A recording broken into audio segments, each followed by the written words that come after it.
देखिएगा, सबसे पहले इथिक्स का जो आपका आता है वो आपको आता है पेपर 4 के अंतर्गत। ठीक है, तो सामान्य अध्ययन, सामान्य अध्ययन, अध्ययन 4 का जो पेपर आएगा वो आपका किसका रहेगा?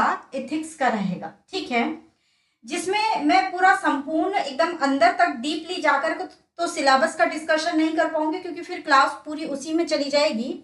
मैं मोटा माटी आपको समझाने का प्रयास करती हूँ कि ये सिलेबस है, इसमें क्या क्या चीजें आपको पढ़नी है। ठीक है, बाकी जैसे जैसे जैसे सिलेबस का पहला पॉइंट हम खोलेंगे तो उसके धागे खोलते चलेंगे, एक एक पॉइंट उसका क्लियर करते चलेंगे। ठीक है, हालांकि देखा जाए तो इथिक्स का सिलेबस आपका बहुत बड़ा नहीं है, सामान्य सा है, अन्य पेपरों की तुलना में इजी भी है और कैसा है, आसान भी है और छोटा भी है। ठीक है, और ये एक ऐसा पेपर माना जाता है जिसमें आप संभावना क्या रहती है कि आप ज्यादा से ज्यादा नंबर्स को गेन कर सकते हैं, बशर्ते अगर आपने इस पेपर को पकड़ लिया है या इस पर समझ बना ली है, तभी पढ़कर या रट करके आप इस पेपर को हल नहीं कर पाएंगे। इसलिए जरूरी है इस पेपर में क्या डेवलप करना है आपको, आपकी सोच, आपकी समझ। ठीक है, कहीं ना कहीं ये पेपर आपके व्यक्तिगत विकास यानी आपके व्यक्तित्व के विकास में भी आपको सहायता देगा। ये आपके अंदर विचारों को पनपाएगा और विचारों को कैसे, कहां, किन जगहों पर किस हिसाब से अप्लाई करना है, ये भी इस पेपर की एक बहुत महत्वपूर्ण विशेषता मानी जाती है। ठीक है, दूसरी चीज ये कि जब आपके अंदर विचार आते हैं तो वो जाकर के आपको सीधे सीधे किसमें मदद दिलाते हैं? निबंध के पेपर में। यानी कि ये एक अकेला ऐसा पेपर है जो आपके अंदर मूल्यों का विकास करता है, आपके अंदर वैल्यूज का विकास करता है, आपके विचारों को नई दिशा प्रदान करता है, और ये प्रत्येक पेपर के लिए निबंध सहित सर्वाधिक महत्वपूर्ण है, क्योंकि जब आपके अंदर विचार आने लगते हैं, ठीक है, वो भी किस प्रकार के? नैतिक विचार। तो ये आपको एक प्रशासक कैसा होना चाहिए, एक प्रशासक में क्या क्या गुण होने चाहिए, एक तरीके से ये आपके अंदर गुणों का क्या करता है? विकास करता है। ठीक है, हालांकि इसके हर क्षेत्र या प्रत्येक पहलू पर हम बात करेंगे तो सबसे पहले ये जो आपका एथिक्स का पेपर 4 है, इसमें अगर आप देखोगे सिलेबस के स्तर पर, तो सबसे पहले आपको एक पॉइंट मिलेगा ऊपर की ओर, नाम है इसका नीति शास्त्र, नीति शास्त्र, नीति शास्त्र तथा मानवीय अंतः, नीति शास्त्र तथा मानवीय अंतः, मानवीय अंतः। ठीक है, इसके अंतर्गत फिर कई आपको क्या दिए गए हैं? सब टॉपिक दिए गए हैं। इसके अंतर्गत क्या दिए गए हैं? कई सब टॉपिक, जैसे इनके संबंध क्या है, यानी नीति शास्त्र और मानव का क्या संबंध है। ठीक है, नीति शास्त्र में मानव की क्या उपयोगिता है, नीति शास्त्र और नैतिकता में क्या अंतर है। ठीक है, तो ये सारी चीजें आपको इसके सब टॉपिक के अंतर्गत मिल जाएगी। जैसे पहला है, इसमें देखेंगे तो इनके बीच संबंध, मानवीय क्रियाकलापों में नीति शास्त्र का सार तत्व, इसके निर्धारक और इसके परिणाम। ठीक है, साथ ही नीति शास्त्र के आयाम और निजी और सार्वजनिक जीवन क्षेत्र में इसकी क्या उपयोगिता है, इन सब बिंदुओं को हम किसके अंतर्गत पढ़ेंगे? पहले टॉपिक के अंतर्गत। यानी कि आज जो हम क्लास ओपन करेंगे वो हम नीति शास्त्र और नैतिकता से ही।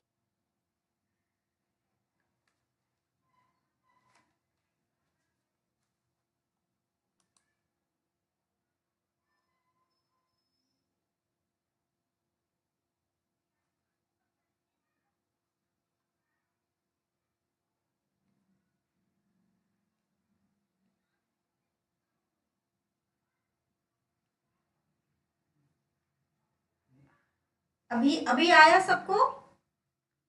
अभी क्लियर हुआ? अभी आ रहा है आवाज?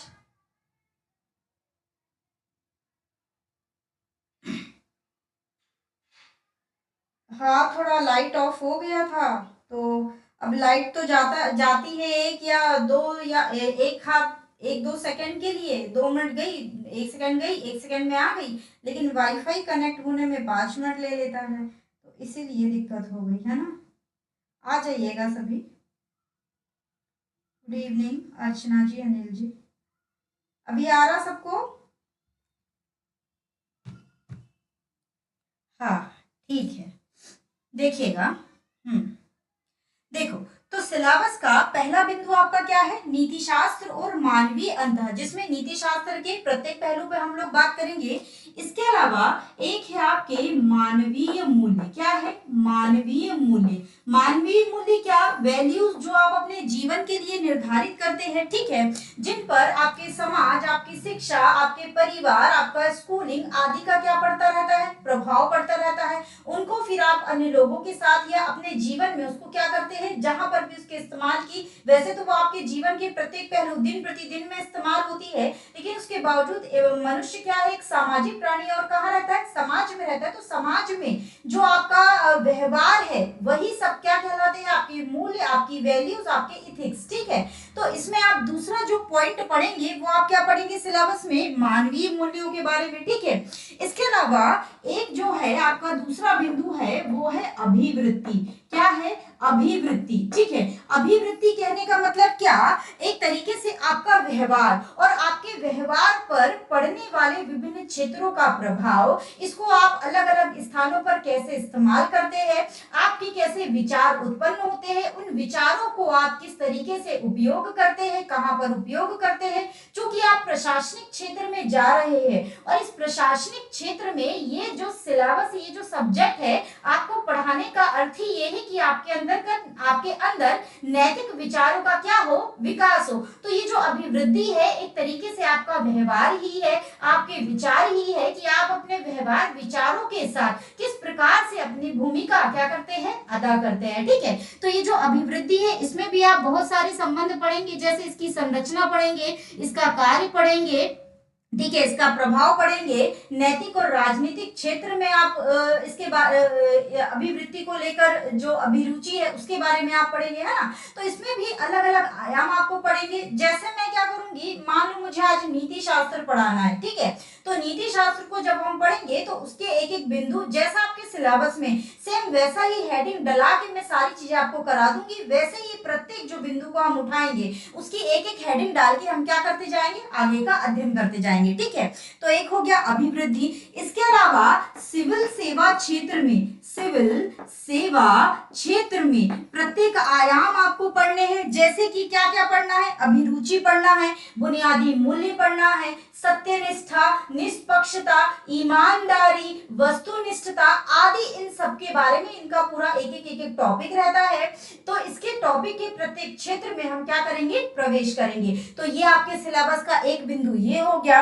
अगला जो बिंदु है ये है आपकी संवेगात्मक बुद्धि, क्या है, संवेगात्मक बुद्धि, संवेगात्मक बुद्धि, ठीक है।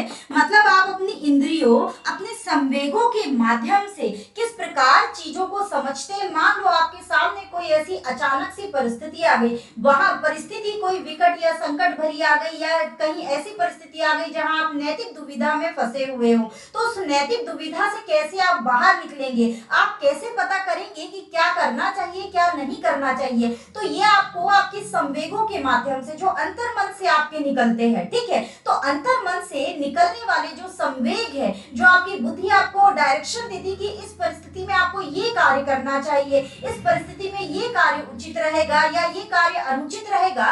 तो उस प्रकार जब आप विश्लेषण करते हैं तो आप किसका प्रयोग कर रहे होते हैं, अपने संवेगों का प्रयोग कर रहे होते हैं। और संवेगों के प्रयोग यानी संवेगात्मक बुद्धि का मतलब ही है कि आप अपने संवेगों के माध्यम से क्या करें, संवेगों के माध्यम से समाज में जो जो भी व्यवस्थाएं आपको जिम्मेदारी दी गई है, आपके कर्तव्य है, उनको क्या करें, आप सही तरीके से निभाएं। तो संवेगात्मक बुद्धि के अंतर्गत जैसे इसकी अवधारणाएं, इसका आयाम, प्रशासन और शासन में इसकी उपयोगिता आदि के बारे में हम क्या पढ़ेंगे इस क्षेत्र में, या इस क्षेत्र को लेकर के हम पढ़ते हैं, ठीक है। इसके अलावा एक टॉपिक है आपका लोक प्रशासन या सिविल सेवा मूल्य तथा नीति शास्त्र, सिविल सेवा मूल्य, सिविल सेवा मूल्य तथा नीति शास्त्र, सिविल सेवा मूल्य तथा नीति शास्त्र, ठीक है। इसमें आप विभिन्न प्रकार के नियम विनियम की एक जो लोक प्रशासक है उसको किस तरीके से व्यवहार करना चाहिए, कैसे उसे नैतिक नियमों का पालन करना चाहिए, कैसे उसको नैतिक दुविधा में जब वो फंसा है तो वो कुछ ऐसा कार्य करे जिससे प्रशासनिक स्तर पर जो नैतिक कार्य उसको सौंपे गए हैं वो भी प्रभावित ना हो, और दूसरा अगर किसी के प्रति उसको करुणा है या किसी के प्रति संवेदना है, तो उस संवेदना यानी उसके आंतरिक जो वैल्यूज है वो उसको कभी कभी कुछ और करने की सलाह देती है, कभी कभी जो नियम है वो उसको कुछ और करने की सलाह देते हैं, जिसके एग्जाम्पल्स अभी हम आगे देखेंगे। चूंकि टॉपिक में अभी प्रवेश नहीं कर रहे इसलिए अभी मैं यहाँ डिटेल में नहीं बता रही हूँ, ठीक है। तो अभी ये जो मैं बातें बोल रही हूँ सबकी चर्चा आज की क्लास में हम लोग करेंगे, है ना। तो यहाँ पर जब ऐसी स्थिति कई बार तो जब यहाँ पर आप देखोगे सिविल सेवा के मूल्य यानी कि एक प्रशासक के तौर पर कुछ आचार संहिताएं निर्धारित की जाती है, उन आचार संहिताओं का आपको पालन करना पड़ता है और साथ ही कुछ नैतिकता, कुछ आपके व्यक्तिगत वैल्यूज होती है, उन व्यक्तिगत मूल्यों को साथ में लेकर और साथ ही एक प्रशासनिक मूल्यों को साथ में लेकर आप कैसे चलते हैं, कैसे आप उस दुविधा से निकलते हैं और कैसे आप लोगों के साथ सेवा भाव, प्यार, सहानुभूति आदि के साथ उनके साथ व्यवहार करते हैं और आज साथ ही आप प्रशासनिक स्तर पर अपने कर्तव्यों को निभाते हैं। इन सब चीजों का अध्ययन आप किसके अंतर्गत करते हैं, इसके अंतर्गत करते हैं। इसके अलावा एक टॉपिक है आपका 5वां, शासन में ईमानदारी। शासन में ईमानदारी, ठीक है। ईमानदारी क्या है, तो ईमानदारी भी आपका क्या है, एक प्रकार की वैल्यूज है। तो इसमें आप देखेंगे कि लोक सेवाओं की अवधारणा, शासन व्यवस्था और ईमानदारी का जो दार्शनिक आधार है वो सरकार में सूचना का आदान प्रदान, उसमें कैसे ईमानदारी लेकर के चलनी है, तो आदि यानी कि एक तरीके से देखें तो लोक सेवा के प्रत्येक क्षेत्र में कैसे आपको ईमानदारी पूर्वक काम करना चाहिए, कैसे ये जो ईमानदारी है आपकी किन्हीं भी स्थितियों में प्रभावित नहीं होना चाहिए, इन सब का ही अध्ययन करवाया जाता है किसके अंतर्गत, शासन में ईमानदारी के अंतर्गत, ठीक है। साथ ही एक लास्ट जो 6वां आपका पॉइंट है सिलेबस का वो है केस स्टडी। केस स्टडी, और ये जो केस स्टडी होती है ये केस स्टडी आपके इन्हीं टॉपिकों से रिलेटेड होती है। कभी कभी संवेगात्मक बुद्धि से रिलेटेड कोई केस स्टडी आपसे पूछ लेगा, कभी कभी अभिवृत्ति से संबंधित कोई केस स्टडी पूछ लेगा, कभी कभी मानवीय मूल्यों या नैतिक दुविधा को लेकर कोई केस स्टडी पूछ लेगा, कभी कभी सिविल सेवा के मूल्यों नीति, यानी कि जितने टॉपिक आपको आपके सिलेबस में दिए गए हैं ये 5 टॉपिक, जब आप इन 5 टॉपिक को अच्छे से समझ जाएंगे, यानी कहने का मतलब मान लो आज हम एक टॉपिक पढ़ेंगे तो इस टॉपिक को आप जब आप समझ जाएंगे तो इस टॉपिक से रिलेटेड यानी नैतिक मूल्यों, नीति शास्त्र से रिलेटेड अगर कोई केस स्टडी आपके सामने आएगी तो उसको आप कर लेंगे। केस स्टडी कैसे आती है, जैसे एक पैरा है उसमें आपको एक घटना का जिक्र कर दिया जाता है और घटना के जिक्र के बाद 3, 4 से 5 क्वेश्चन आपको नीचे दे दिए जाते हैं उसी घटना के संबंध में कि ये जो घटना है इसमें आप कैसे कार्य करेंगे, ये जो घटना घटी है इसका उद्देश्य क्या है, इसमें क्या क्या सुधार किए जा सकते हैं, ये जो घटना घटी है इसके परिप्रेक्ष्य में एक सिविल सेवक के क्या कर्तव्य होने चाहिए, ठीक है। तो इस प्रकार से आपको क्या बना दिए जाते हैं, क्वेश्चंस बना दिए जाते हैं, ठीक है। तो केस स्टडी से एक क्वेश्चन तो कंपलसरी है कि आ गई, तो ये सभी टॉपिक है, इनसे सभी से आपको एक से दो क्वेश्चन देखने के लिए मिल जाते हैं। तो जो इथिक्स का पेपर है इसका सिलेबस बहुत छोटा है लेकिन ये अपने आप में बहुत बहुत अच्छा और बहुत महत्वपूर्ण सब्जेक्ट कहलाता है, ठीक है। तो यहाँ तक की बात आपको समझ में आई, एक सिलेबस की मोटी माटा जानकारी आपको समझ में आई कि नहीं बताइएगा। फिर हम लोग टॉपिक पे चलेंगे, है ना।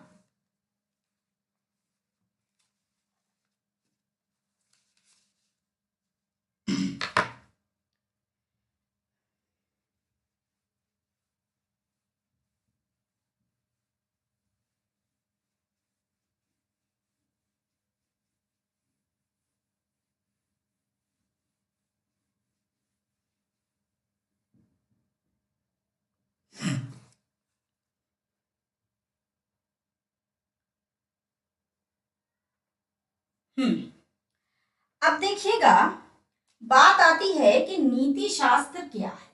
क्या है नीति शास्त्र, भाई हमको नीति शास्त्र पढ़ना है, पहला ही सिलेबस में हमारे टॉपिक दिया है नीति शास्त्र। तो सबसे पहला सवाल उठता है कि नीति शास्त्र क्या है, क्या है, ठीक है। नीति शास्त्र क्या है कि और जब आप जाते हैं तो आप पाते हैं कि निर्णय लेने में सबसे ज्यादा महत्वपूर्ण या सबसे ज्यादा महत्व का कोई क्षेत्र है तो वो है नीति शास्त्र। जब आप किसी स्थिति में फंसे हुए होते हैं, चाहे घर की बात हो, चाहे समाज की बात हो, चाहे एक अधिकारी के तौर पर अगर आप कहीं तैनात है तो उसकी बात हो, तो जब आप किसी भूमिका में होते हैं और वहां पर जब आप कोई डिसीजन लेते हैं तो उस डिसीजन में सर्वाधिक उपयोगिता होती है किसकी? नीति शास्त्र की। तो सबसे पहला जो बिंदु अगर आप यहाँ समझो इसके बारे में, वो ये समझो कि इसके निर्णय लेने में इसकी क्या होती है? उपयोगिता होती है। धीरे धीरे इसकी परतें खुलेगी, अभी आराम से समझो, है ना। निर्णय लेने में इसकी क्या होती है? उपयोगिता होती है, ठीक है। परंतु क्या ये बाध्यकारी है? अगर मान लो आप प्रशासक नहीं हो, आप घर में निर्णय ले रहे हो, तो क्या ये बाध्यकारी है कि आप इन्हीं मूल्यों के आधार पर निर्णय ले? नहीं। तो जब आप व्यक्तिगत जीवन में होते हैं तो आप पर इसके नियमों के पालन की किसी प्रकार की कोई बाध्यता नहीं होती। यानी कि ये उपयोग तो है निर्णय लेने में, लेकिन व्यक्तिगत स्तर पर आपके लिए ये क्या नहीं है? बाध्यकारी नहीं है। लेकिन वही अगर आप एक प्रशासक है, यानी कि आप किसी पद पर बैठे हुए हैं, ऐसा पद जो किससे जुड़ा हुआ है? सार्वजनिक हितों से जुड़ा हुआ है, तो यहाँ पर इसके नियमों का आचरण करना आपके लिए क्या हो जाता है? जरूरी हो जाता है। यानी कि एक स्तर पर हम ये देख रहे हैं कि व्यक्तिगत जीवन में तो ये मेरे बाध्यकारी नहीं है, लेकिन अगर मैं प्रशासक हूं तो इसके नियमों का पालन करना मेरे लिए क्या हो जाएगा? बाध्यकारी हो जाएगा, ठीक है। तो यहाँ पर मानव होता है वो निर्णय लेने में किस प्रकार का व्यवहार करता है, कौन कौन सी चीजें उसको प्रभावित करती है, इन्हीं सब चीजों का अध्ययन करना ही क्या कहलाता है? नीति शास्त्र कहलाता है। यानी अगर मैं एक लाइन में बोलना चाहूं तो जो मानवीय व्यवहार होता है, मानवीय व्यवहार यानी मानव को केंद्र में रखकर उसके इर्द गिर्द चल रही चीजों का अध्ययन करना, यानी उन परिस्थितियों में मानव जो है कैसा कैसा व्यवहार कर रहा है, घर में, बाहर, सार्वजनिक स्थलों पर, समाज में, राजनीति में, आर्थिक क्षेत्र में, अपने बिजनेस में, यानी अलग अलग क्षेत्रों में मानव जो व्यवहार संपन्न करता है उन सब का ही अध्ययन करना क्या कहलाता है? नीति शास्त्र। यानी नीति शास्त्र आपको क्या देते हैं? सिद्धांत देते हैं, और इन सिद्धांतों का व्यवहारिक प्रयोग किस में किया जाता है? तो नैतिकता में किया जाता है, ठीक है।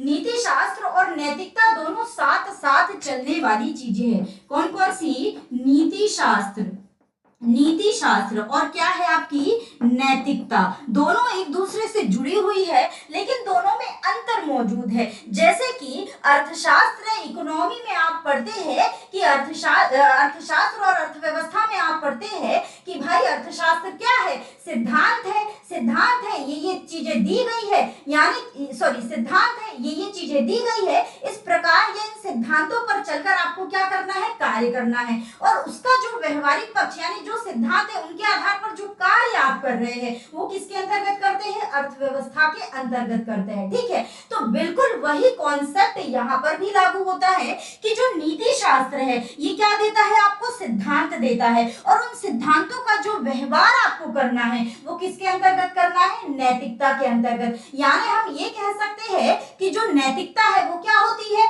व्यक्तिगत होती है, जबकि जो नीति शास्त्र है वो क्या होता है? वस्तुनिष्ठ होता है। नीति शास्त्र क्या होता है? वस्तुनिष्ठ होता है। अब वस्तुनिष्ठ का भी मतलब मैं यहाँ समझा देती हूँ, कई लोगों को नहीं समझ में आएगा, है ना। ये क्या होती है? नैतिकता व्यक्तिगत होती है, जबकि जो नीति शास्त्र है वो क्या होता है? वस्तुनिष्ठ। वस्तुनिष्ठ का मतलब है तथ्य और तर्कों के आधार पर जो सिद्धांत डेवलप किए जाए, यानी तथ्य और तर्कों के आधार पर जो व्यवहार किया जाए, जो नियम और विनियम बनाए जाए, उन्हीं को हम क्या कहते हैं? वस्तुनिष्ठता। तो वस्तुनिष्ठता हमेशा तर्क और तथ्यों के आधार पर काम करती है, जबकि नैतिकता में ऐसा कुछ नहीं है। आपका व्यवहार का अध्ययन यानी आपका व्यवहार कैसा है, व्यक्तिगत तौर पर आप कैसे व्यक्ति है, उसका अध्ययन किसके अंतर्गत, या उसका जो व्यवहार है उसका दृष्टिकोण किसके अंतर्गत हमको दिखाई देता है? तो वो आपको नैतिकता के अंतर्गत दिखाई देगा, ठीक है। अब यहाँ पर थोड़ा सा पीछे चलो, मैंने कहा कि जो नीति शास्त्र है वो निर्णय लेने में उसकी क्या होती है? आपकी सर्वाधिक महत्वपूर्ण भूमिका अदा करता है, उपयोगिता होती है, लेकिन व्यक्तिगत जीवन में ये नहीं होती होती, यानी व्यक्तिगत जीवन में आप इसमें बाध्यकारी नहीं हो सकते, लेकिन सार्वजनिक जीवन में ये आप पर क्या, सॉरी, अगर आप कोई अधिकारी है तो ये आप पर क्या लगाएगा, कहीं ना कहीं बाध्यता लगाएगा कि आप आचार संहिताओं का क्या करें, पालन करें, नैतिक नियमों का आप क्या करें, पालन करें। इस प्रकार जब कभी आप इस स्थिति में होते हैं कि आप एक अधिकारी भी है और आपके अंदर नैतिक मूल्यों का विकास भी हुआ है, तो इन दोनों की स्थिति में जब आप खड़े होते हैं और आपके सामने कोई ऐसी परिस्थिति आन पड़ती है जिसमें आपको ऐसा लगता है कि ये बात भी सही है, ये बात भी सही है, तब आप किस स्थिति में होते हैं, तो तब आप होते हैं नैतिक दुविधा में। तब आप किस स्थिति में होते हैं, तो तब आप होते हैं नैतिक दुविधा में। और ये जो नैतिक दुविधा होती है, नैतिक दुविधा होती है, ये आपको आपके नैतिक यानी आपके अंदर से निकलने वाले मूल्य जो कहां से आएंगे, व्यक्तिगत तौर पर नैतिकता जो आपके अंदर विद्यमान है वो कुछ और कहती है, जबकि जो नीति शास्त्र है जिसके अंदर सिद्धांत की इस स्थिति में आपको ऐसे व्यवहार करना चाहिए जिसने आपको नियमों में बांध दिया है। किसमें बांध दिया, नियमों में। जब कब, जबकि आप एक प्रशासक हो तब, ठीक है। तो जब आप नियमों में बंध जाते हैं तो वहां पर आपके नैतिक आचरण कहीं ना कहीं आपकी नैतिकता पर क्या हो जाते हैं, हावी हो जाते हैं। इसके छोटा सा एग्जांपल अगर मैं आपको दूं, मान लो आप एक प्रशासक है, आपको ऑर्डर मिला है कि आप जाइएगा, जो मंदिर है वहां बहुत, एक मंदिर है वहां बहुत भीड़ होती है, उसके आसपास की जो दुकानें हैं उनको क्या कर दीजिएगा, हटवा दीजिएगा। वो अतिक्रमण वाला क्षेत्र है, वहां पर दुकान लगाने की किसी को अनुमति नहीं है, लेकिन लोगों ने इतनी दुकानें लगा ली है कि मंदिर के पास रोड में इतनी दुकानें लगा ली है कि उससे वहां पर जो परिवहन व्यवस्था है वो बाधित होती है और बहुत ज्यादा ट्रैफिक जाम हो जाता है। ठीक है, आप गए उस मंदिर के पास, आपने देखा कि मंदिर के आसपास आपने ऑर्डर दिया कि ये दुकानें, कुछ लोगों ने तो दुकान खाली कर दी है, आपने देखा कि वहां एक वृद्ध महिला है और उसका कोई नहीं है। जब आप उसकी दुकान हटाने के लिए गए तो उस वृद्ध महिला आपके हाथ पैर पड़ने लगी और आपसे बोलने लगी कि साहब मेरा कोई नहीं है, मेरे बच्चे नहीं है, मेरे कोई देखरेख करने वाला नहीं है, छोटी सी दुकान है, इससे 4 पैसे मिल जाते हैं, 4 पैसे कमा करके मैं अपना दोनों टाइम का खाना चलाती हूँ और यहीं पर यहाँ कोने में इधर पीछे जाके, मंदिर के पीछे जाके सो जाती हूँ। जब उस महिला की बातें एक प्रशासक के तौर पर आप सुन रहे हैं, लेकिन आपको ऑर्डर तो मिला है कि सबकी दुकानें हट जानी चाहिए, आप ऐसा भी नहीं कर सकते कि सबकी दुकानें हटा दो और उस महिला की दुकान को आप ना हटाओ या वहां रहने दो। ऐसे में अदर जो दूसरे लोग हैं जो दुकान हटा रहे हैं वो आपका विरोध करेंगे या वे आपके ऑब्जेक्शन में खड़े हो जाएंगे। तब आपके पास अंतर मन आपको करुणा, चूंकि आपके अंदर, चूंकि इस स्थिति में अगर आप उसके प्रति सहानुभूति जता रहे हो, सहानुभूति या आपको उसके प्रति समानुभूति हो गई, यानी उसको, उसकी जगह आप स्वयं को खड़ा करके देख रहे हो कि इस स्थिति में अगर मैं यहाँ पर होता तो मेरे पे उस समय क्या बीतती, यानी कि आपके अंदर समानुभूति का विकास हुआ। या सिर्फ आपको उसके प्रति हमदर्दी हो रही है, आप उसकी स्थिति में नहीं भी जा रहे हो, लेकिन आपको उसकी बातें सुन के आपका जो मन है वो करुणा से भर गया और आपको उसके प्रति हमदर्दी हो गई, तो आप क्या करेंगे, आपके अंदर किसका विकास हो गया, सहानुभूति का विकास हो गया। ठीक है, सहानुभूति कहने का मतलब ये कि आप क्या हो रहे हैं, उसके प्रति आपको संवेदना है। समानुभूति मतलब उसके जीवन में आप प्रवेश करके अपने आप को रख करके आप उसके बारे में सोच रहे हैं। ये दोनों स्थिति आपके साथ उत्पन्न हो सकती है, या तो समानुभूति की या सहानुभूति की। कुल मिलाकर आपके अंदर क्या उत्पन्न हो गई, करुणा उत्पन्न हो गई। लेकिन आप नियमों से बंधे हैं, प्रशासनिक पद पर है, आपको ऑर्डर मिला है कि आपको हटाना है। अब आप क्या करोगे,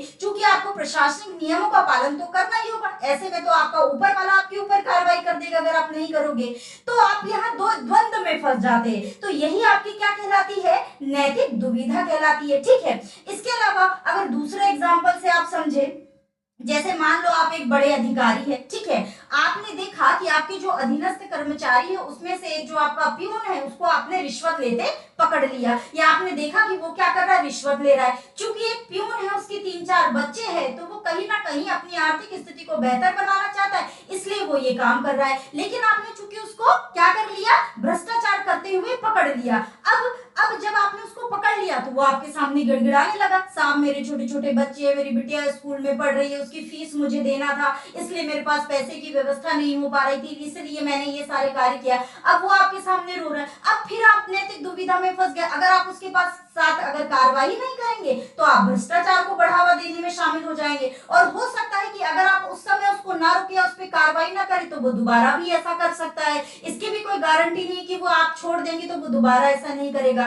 दूसरी स्थिति में क्योंकि वो ये बोल रहा है कि मेरे बच्चे गरीब है, अब मैं क्या करूं, मुझे फीस भरनी थी, ये करना था, वो करना था। अब आपके मन में कहीं ना कहीं उसके प्रति थोड़ी संवेदना भी आ गई कि अरे यार, अगर मैं ज्यादा एक्शन लेता हूँ तो उसके बच्चे कहाँ पढ़ेंगे, वैसे ही फीस नहीं दे पा रहा है, बाद में और क्या करेगा। तो इस प्रकार की जब स्थितियां आपके सामने उत्पन्न होती है तो यही स्थितियां क्या कहलाती है, नैतिक दुविधा की। और ये जो नैतिक दुविधा है, ये नीति शास्त्र में जो सिद्धांत आपको दिए गए हैं, जबकि आप एक प्रशासनिक पद पर है तो ये आपके ऊपर क्या हो जाता है, बाध्यकारी हो जाता है। जबकि जब आप नैतिकता व्यक्तिगत स्तर पर होते तो ये आपके ऊपर बाध्यकारी नहीं होता। तो जब इस स्थिति में कि आपके अंदर नैतिक मूल्यों का भी विकास है और नीति शास्त्र के नियमों का भी आपको पालन करना है, तो उस स्थिति में कहीं ना कहीं आप किसमें फंस जाते हैं, इस नैतिक दुविधा में फंस जाते हैं। किसमें फंस जाते हैं, नैतिक दुविधा में। यानी कि कुल मिला के मैं ये कह सकती हूँ कि जो नीति शास्त्र है ये क्या है आपके, ये बाह्य कानून है।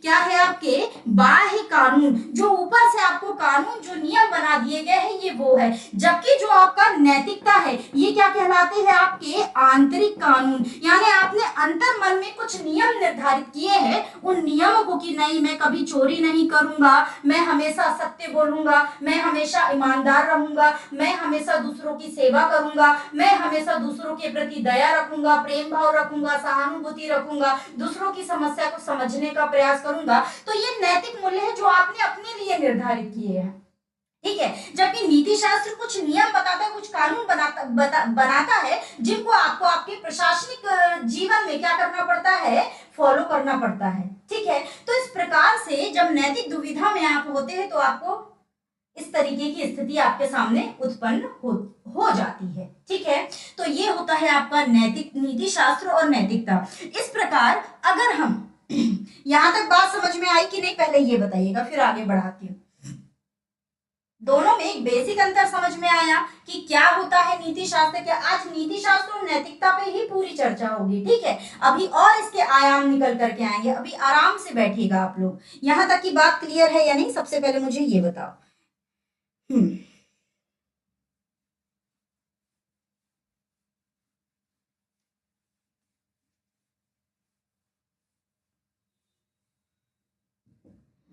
अब देखिएगा, अब देखिएगा, अब हम समझेंगे ये जो नीति शास्त्र है इसके अर्थ को, नीति शास्त्र के अर्थ को। हालांकि इसकी परिभाषाएं भी कई है, परिभाषा के स्तर पर इसकी बहुत सारी परिभाषा हमको देखने को मिलेगी, क्योंकि समय समय पर अलग अलग विचारकों के द्वारा विभिन्न प्रकार की परिभाषाओं का, विभिन्न प्रकार की परिभाषाओं का क्या किया गया है, सृजन किया गया है। अलग अलग विचारकों ने अपने अपने हिसाब से इसकी परिभाषा तय की है। हम कुल टोटल ऑल ओवर सभी परिभाषाओं को मिला करके इसके सार को समझने का प्रयास करेंगे, और जब मैं इसके बारे में लिखवाऊंगी तो आपको विचारकों की, एक दो विचारकों की परिभाषाएं भी लिखवा दूंगी, ठीक है। अब यहाँ पर चूंकि इसके अर्थ को समझे तो सबसे पहले हम इसको क्या कहते हैं, इथिक्स कहते हैं। क्या कहते हैं, इथिक्स। और ये इथिक्स किससे निकल करके आया, तो इथिका से आपका निकल करके आता है इथिक्स। और ये जो इथिका है ये किससे निकल करके आता है, तो ये निकल करके आता है इथोस से। किससे निकल करके आता है, इथोस से। ये कैसा शब्द है, तो ये एक ग्रीक शब्द है, ग्रीक का अंग्रेजी बनता है जाकर के क्या, इथिक्स, इथिक्स, ठीक है। तो इसका अर्थ या इसका पर्याय क्या होता है, इथोस, इथिका, इथिक्स, तीनों एक ही है। समय के हिसाब से चीजें इनमें थोड़ी सी परिवर्तित हो गई। इनका सिंपल सा मतलब होता है रीति रिवाज या आदत से।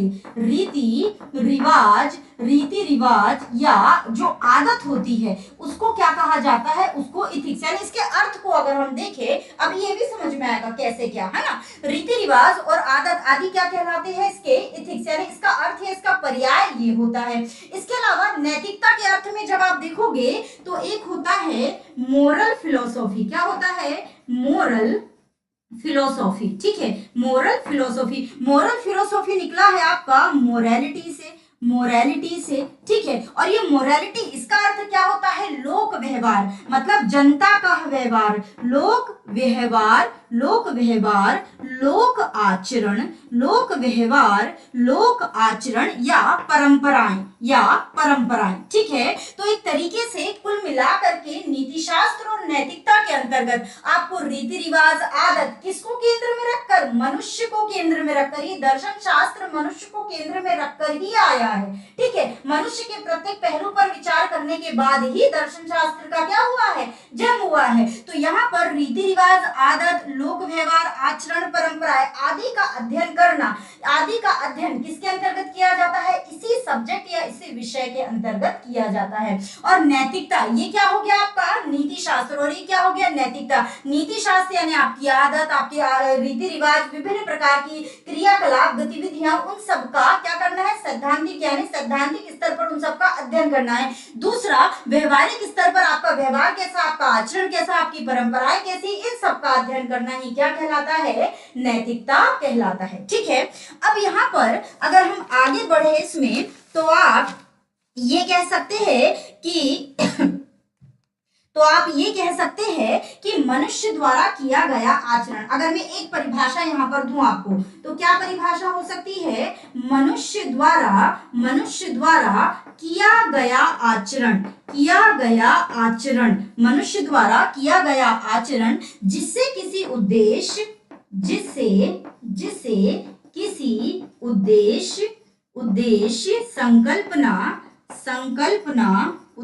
संकल्प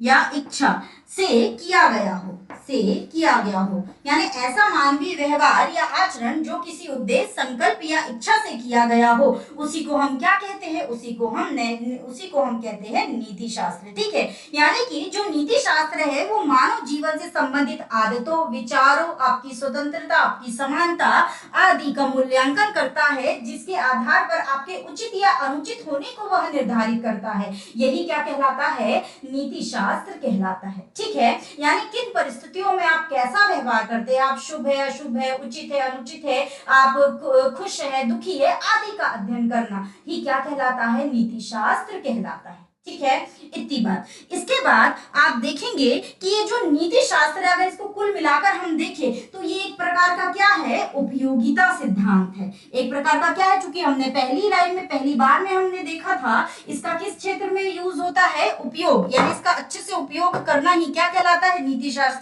तो हम ये कह सकते हैं कि ये जो नीति शास्त्र है ये क्या कहलाता है, उपयोगिता सिद्धांत कहलाता है।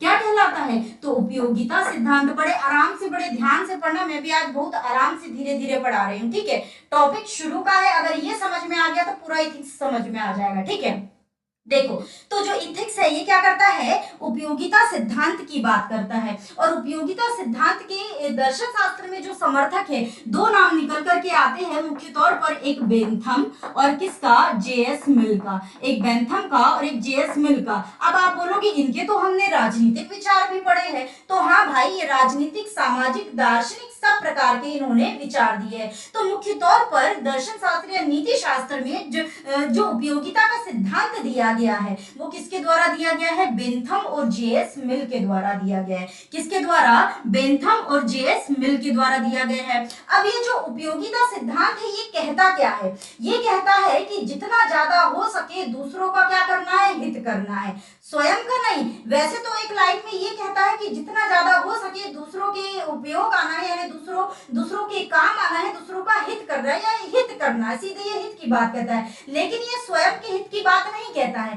किसकी बात कहता है, परहित की, दूसरों का हित करना है। तो एक तरीके से ये बोलता है अपने सिद्धांत के अंतर्गत कि भाई आप एक काम करिएगा, अपने अंदर नैतिक मूल्यों का विकास करिएगा और इससे क्या करेंगे, आप दूसरों का हित करेंगे। तो ये दूसरों के हित यानी परहित की बात करता है। ये सिद्धांत किसकी बात करता है, तो यह सिद्धांत परहित की बात करता है, परहित की।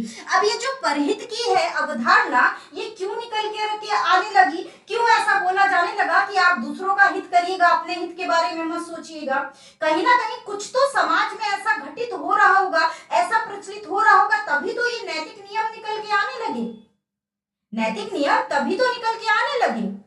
कुछ ना कुछ देखो, विचार तभी आते हैं किसी भी प्रकार के, चाहे राजनीतिक हो, चाहे सामाजिक हो, चाहे नैतिक हो, विचार तभी निकल के आते हैं जब कोई घटना घट रही होती है, उन परिस्थिति जन्य ये विचार उत्पन्न होते हैं। ठीक है, जैसे कि आप उदारवादी पढ़ते होंगे, समाजवादी पढ़ते होंगे, मार्क्सवादी पढ़ते होंगे, तो ये सब विचार उस परिस्थिति से उत्पन्न हुए हैं जिन परिस्थितियों में वे लोग थे जिन्होंने ये विचार दिए हैं। तो विचार हमेशा कैसे होंगे, परिस्थिति जन्य होंगे, लेकिन कैसे होंगे, अमूर्त होंगे, सदा सदा के लिए ब्रह्मांड में विचरित करते रहेंगे, विसर्जन करते रहेंगे, विचलित करते रहेंगे, सॉरी विचलित मतलब विचलन करते रहेंगे, गतिशील रहेंगे। ऐसा नहीं कि विचार निकल गया हो गया। क्या है, ये ध्वनि तरंगों के माध्यम से सारे ब्रह्मांड में कहीं ना कहीं घूमते फिरते रहते हैं, चलते फिरते रहते हैं। ठीक है, तो विचार कैसे होते हैं, अमूर्त होते हैं, और उन्हीं विचारों को महत्व दिया जाता है इस नीति शास्त्र में। नीति शास्त्र में विचारों को प्रत्यय के नाम से भी जाना जाता है। ठीक है, तो विचार की यहाँ पर बहुत अहम भूमिका है। तभी तो हम देखते हैं कि विभिन्न प्रकार के जो दार्शनिक विचारक हुए, उन्होंने अपना अलग अलग तरीके से अपने अपने मत दिए हैं। सामाजिक विचारक भी हुए हैं, राजनीतिक विचारक भी हुए, सबने अपना अपना मत दिया, अपना अपना तथ्य दिया है तर्क के साथ। किसी ने तर्क के साथ, किसी ने अतर्क, मतलब किसी ने तर्क को उतनी प्रायोरिटी नहीं दी, बस मन में आया बोल दिए, मन में आया बोल दिए। कई ऐसे भी विचारक रहे हैं।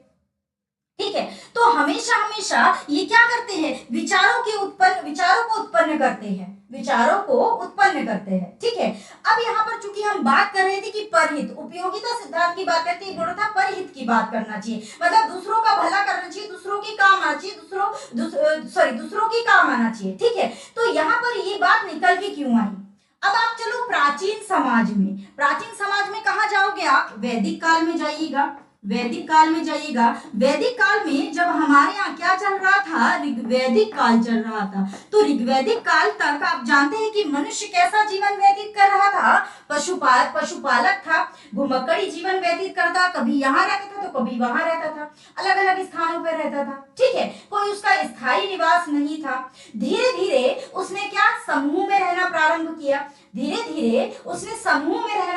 किया, समूह में रहते रहते वो क्या करने लगा, खेती भी करने लगा, और कहीं पर क्या हो गया, धीरे धीरे जब तक खेती उसकी बो नहीं गई, पक नहीं गई, कट नहीं गई, तब तक वो एक जगह पर स्थायी हो गया। इससे क्या बनने लगे, कबीले बनने लगे, कबीलों से क्या बनने लगे, जन बनने लगे, जन से क्या बनने लगे, जनपद बनने लगे। यानी कि एकल से समूहत्व की ओर धीरे धीरे हमारा समाज बढ़ने लगा। तो हमने देखा कि जैसे जैसे समाज बढ़ रहा है, यानी जैसे जैसे जनसंख्या बढ़ रही है, जनसंख्या बढ़ते ही लोगों के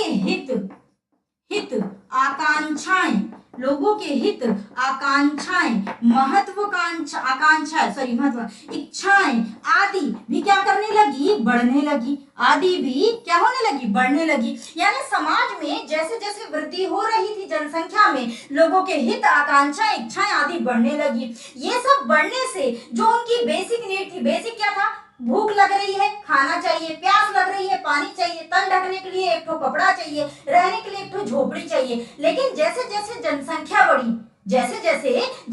बढ़ती है, ये सब भी चीजें यानी संसाधनों को लेकर क्या होने लगता है, संघर्ष होने लगता है। तो यानी कि जब व्यक्ति के हित, आकांक्षाएं, इनकी इच्छाएं अलग अलग हो जाती है तो क्या बढ़ने लगते हैं, संघर्ष बढ़ने लगते हैं। संघर्ष यानी कि संघर्ष इस हद तक बढ़ जाता है कि लोग एक दूसरे को मारने काटने को तक तैयार हो जाते हैं। यानी कि संघर्ष बढ़ने से, मतभेद होने से क्या आ जाने लगती है, अराजकता की स्थिति उत्पन्न होने लगती है। क्या होने लगती है, अराजकता की स्थिति उत्पन्न होने लगती है। ठीक है, सबसे अगर हम ज्यादा प्राचीन में जाए तो प्राचीन समाज को वैसे भी सरल समाज कहा जाता था, जहां बहुत ज्यादा हित, आकांक्षा और इच्छाएं नहीं होती थी। कुछ बेसिक नीड होती थी, कुछ स्वाभाविक आवश्यकताएं होती थी, भोजन, पानी और रहने को झोपड़ी, बस इससे ज्यादा वो सोचते ही नहीं थे। बस उनका सुबह जागे है, दिन कट जाए, शाम उनकी हो जाए, रात में वो सो जाए, बस इतना ही उनका जीवन थी, उनकी दिनचर्या थी। तभी बोला जाता है कि प्राचीन समाज अत्यंत सरल था। वर्तमान समाज को देखो, सरल है क्या,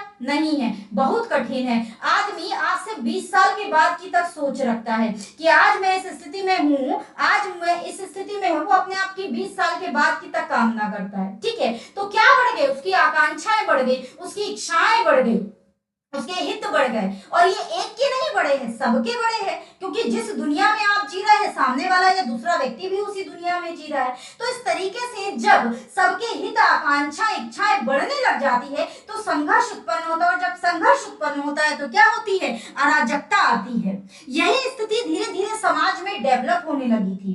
तभी आप देखते हैं कि उस समय यूनान में जब इस प्रकार की स्थितियां उत्पन्न हो रही थी तो सुकरात, प्लेटो जैसे विचारक, अरस्तु जैसे विचारक उभर के आए, जिन्होंने मानव के व्यवहार को यानी मानव को केंद्र में रखकर अध्ययन किया और ये बताया कि मानव को क्या क्या करना चाहिए, कैसे अपने ज्ञान को बढ़ाना चाहिए, कैसे अपने विवेक का प्रयोग करना चाहिए, कैसे अपने साहस को बनाए रखना चाहिए, कैसे संयम के मार्ग पर चलना चाहिए, कैसे सद्गुण के मार्ग पर चलना चाहिए। ये सब उस समय प्लेटो, सुकरात, अरस्तु, इन सब ने उस समय ये विचारक दिए, जब ज्यादा विचार चल भी नहीं रहे थे। यही कारण था क्योंकि सुकरात ने क्या किया था, उस समय की यूनान की बहुदेववादी जो धर्म प्रवृत्ति थी उस पर प्रहार किया था, तो इस कारण उसको जहर का प्याला भी पिलाया गया था और उसने खुशी खुशी जहर का प्याला भी पी लिया था, और मृत्यु दंड उस समय इसी प्रकार दिया जाता, तो सुकरात को जहर का प्याला पिला दिया गया था।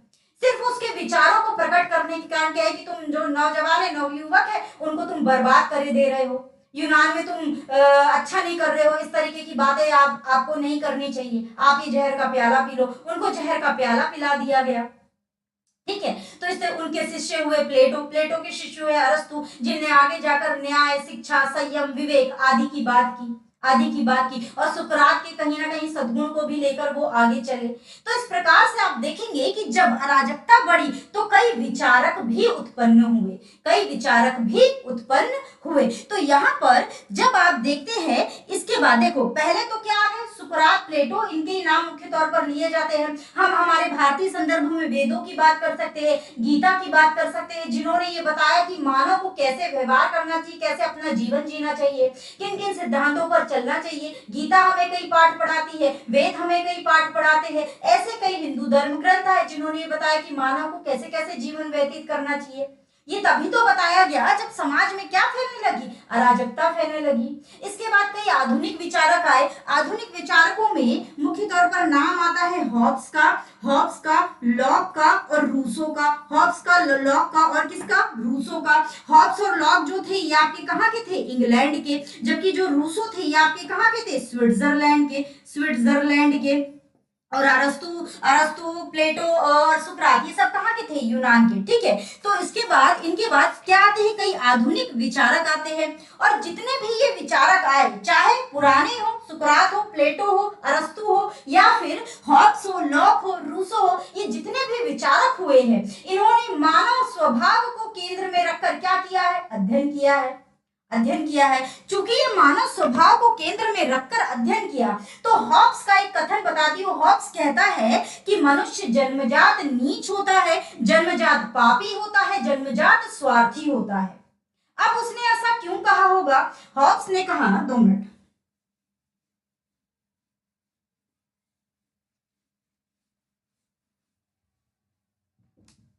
आधुनिक विचारकों में कौन आ गए, हॉब्स आ गए, कौन आ गए, मिल आ गए, है ना, हॉब्स आ गए, मिल आ गए, और कौन आ गए आपके, रूसो आ गए। हॉब्स क्या कहता है? हॉब्स कहता है कि जो मनुष्य है वह क्या होता है, जन्मजात नीच, पापी और स्वार्थी होता है। अब ऐसा कहने के पीछे क्या कारण था? परिस्थितियों का कारण था, क्योंकि हॉब्स ऐसे समय में इंग्लैंड में पैदा हुए थे, ऐसा समय उन्होंने इंग्लैंड में देखा है जब लोग राजनीति के लिए एक दूसरे को मारने काटने को तक तैयार थे। वे कुछ भी छल कपट, भ्रष्टाचार, अईमानदारी आदि विभिन्न प्रकार के जितने भी उनके अंदर जितने भी असद्गुण हो सकते हैं, वे सारे व्यक्तियों के अंदर भरे हुए थे। यही सब देखते हुए हॉब्स ने कहा कि जो व्यक्ति है वो जन्मजात नीच, पापी और क्या होता है, निकृष्ट टाइप का होता है। क्यों? क्योंकि वो उस परिस्थिति में पैदा होते और उन परिस्थितियों में उन्होंने लोगों के व्यवहार को देखा कि चूंकि इनका अध्ययन ही था मानव स्वभाव को केंद्र में रखकर अध्ययन करना, इसलिए उन्होंने अपना यह मत दिया। लेकिन वही आप पाएंगे किसको, लॉक को। तो लॉक क्या कहते हैं? हालांकि लॉक ऐसे समय में इंग्लैंड में कार्य कर रहे थे, ऐसे समय में इंग्लैंड में उनका जन्म हुआ था जब इंग्लैंड राजतंत्र से संवैधानिक राजतंत्र की ओर बढ़ रहा था, राजतंत्र से संवैधानिक राजतंत्र की ओर बढ़ रहा था। संसदीय शासन प्रणाली का जो है वहां जन्म हो चुका था, और वो भी जो ये जो चीजें हुई थी जितनी भी, उसका उद्देश्य किस सिद्धांत पर हुआ था? रक्तहीन क्रांति के सिद्धांत पर, यानी राजतंत्र से संवैधानिक राजतंत्र बन जाना। क्या किया है? रक्तहीन क्रांति को मतलब बिना रक्त, एक रक्त की बूंद बहाए ही क्या हो गई, वहां पर राजतंत्र से संवैधानिक राजतंत्र में प्रवेश हो गया, ठीक है। तो जो लॉक है वो ये सारी बातें करते हैं कि जब फिर लॉक ने जब ये स्थिति देखी तो उन्होंने बोला नहीं, मनुष्य तो बहुत अच्छा होता है, मनुष्य बहुत अच्छा होता है, परमार्थी होता है, सहृदय होता है, ठीक है। वही रूसो कहते हैं कि मनुष्य पहले तो अच्छा था लेकिन बाद में बुरा हो गया, बाद में बुरा हो गया। तो इन सब ने मानव के स्वभाव को केंद्र में रखकर ही अपने क्या दिए है, अध्ययन दिए है। अच्छा, हॉब्स एक बात और कहता है, वो कहता है कि मानव को बाहरी चीजें ज्यादा प्रभावित करती है। अब बाहरी चीजें कैसे ज्यादा प्रभावित करती है, उसने बोला कि मनुष्य अगर किसी बात से दुखी है, लेकिन अगर वो कहीं गाड़ी निकाल सॉरी उसमें गाड़ी तो नहीं, अगर वो कहीं पहाड़ों पर चला जाए तो उसको आनंद की अनुभूति होने लगती है और वो खुश हो जाता है। उसको कोई 1 लाख की घड़ी गिफ्ट कर दे, वैसे वो बहुत दुखी है, लेकिन अगर कोई उसको कोई गिफ्ट दे दे तो वो बहुत खुश हो जाता है। यानी कि उसका कहने का मतलब है मनुष्य जो सुख प्राप्त करता है, जो खुशी प्राप्त करता है, वो बाहरी तत्वों से खुशी प्राप्त करता है, उसको आंतरिक तत्वों से कोई खुशी नहीं मिलती, कोई खुशी नहीं। यानी आंतरिक तत्व उसके अंदर नहीं है, क्योंकि वो तो पापी है, वो तो चोर है, वो ये कहता है। उसने ये भी कहा कि अगर मनुष्य को चोरी करने का मौका मिले तो वो कोई मौका नहीं छोड़ेगा, वो कहीं पर भी जाके चोरी कर सकता है। उसने एक एग्जाम्पल भी दिया कि मान लो एक व्यक्ति है, वो कहाँ गया, सुनार के यहाँ गया। वहां सुनार ने एक पैड में आपको क्या दे दी, बहुत सारी अंगूठी लेने गया और बहुत सारी अंगूठी दे दी, बोली कि ठीक है इसमें से देख लो जो आपके नाप की हो वो आप खरीद लेना। वो अंगूठी देखने लगा, थोड़ा सा सामने वाला जो कस्टमर अंगूठी दिखा रहा है उसका ध्यान इधर उधर भटका, या फिर कभी ऐसा हो जाए कि लाइट गोल हो जाए उस समय पर, ठीक है, तो वो क्या करेगा, धीरे से 2 अंगूठी चुरा ही देगा।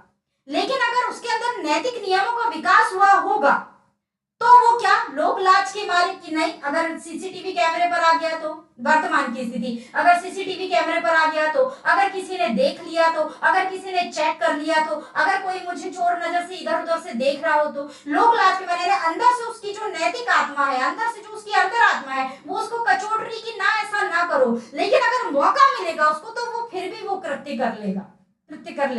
कहने का मतलब ये है कि जो नीति शास्त्र होता है वो कैसा होता है, परिस्थिति जन्य होता है। नीति शास्त्र कैसा होता है, तो नीति शास्त्र परिस्थिति जन्य होता है, परिस्थिति जन्य होता है। वैसे तो आप बहुत नैतिक बने, लेकिन अगर आपको मौका मिले नकल करने का, मान लो आप नकल के एकदम विरोधी, आप नहीं चाहते कि कोई बच्चा मेरी क्लास में नकल करे, लेकिन स्वयं अगर आप अपने आप को उस स्थान पर रखेंगे और आपको मौका मिल जाए नकल करने का तो आप नकल कर लेंगे। ये मानव का व्यवहार होता है। यानी कि मानव की जो नैतिक अवधारणाएं हैं, मानव के अंदर जो नैतिक मूल्य है, वो कहीं ना कहीं हम ये कह सकते हैं कि परिस्थिति जन्य होते हैं। और इसी प्रकार विचारकों के जो विचार है वो भी कहीं ना कहीं कैसे है, परिस्थिति जन्य है, परिस्थिति जन्य है। क्योंकि हॉब्स ऐसे समय पैदा हुआ जब उसको अराजकता ही मिली तो उसने बोल दिया मनुष्य तो ऐसा होता है।